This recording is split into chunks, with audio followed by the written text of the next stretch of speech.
और आज श्री कृष्ण और बलराम वृंदावन को छोड़ करके मथुरा जाने लगे। मैया यशोदा की विरह अवस्था अद्भुत है। गोपियों ने देखा, विवश होके मां कहीं भूमि में न गिर जाए, तो दौड़ के गई और हृदय से चिपका लिया, मैया रुदन मत करो, कन्हैया जरूर आएगा, हमारा मन कह रहा है।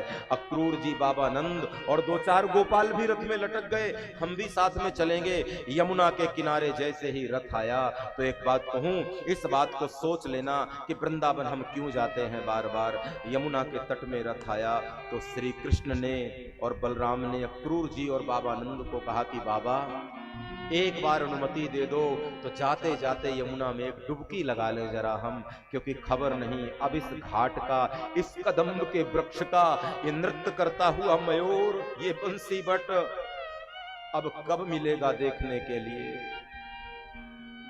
बाबा नंद ने अनुमति दी और कृष्ण और बलराम डुबकी लगाया, और जैसे ही कन्हैया ने डुबकी लगाया तो बड़ी देर बीत गई, बाहर निकले ही नहीं। अक्रूर जी ने रथ में पीछे लौट के देखा तो दो कृष्ण और बलराम रथ में बैठे थे। अक्रूर जी चौंक गए कि ये कब आके रथ में बैठ गए, और सामने यमुना जी के जल में नजर डाली तो एक कृष्ण और बलराम गोता लगा रहे हैं, डुबकी लगा रहे हैं। बगल में देखा तो रथ में बैठे हुए हैं। अक्रूर जी ने कहा, प्रभु ये कैसी लीला है।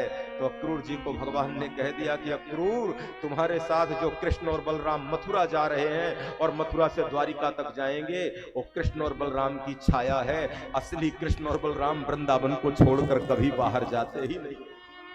इसलिए मैं कहता हूं, वृंदावन सा वन नहीं, नंद गांव सो गांव, और बंसी बट सो बट नहीं, कृष्ण नाम सो नाम।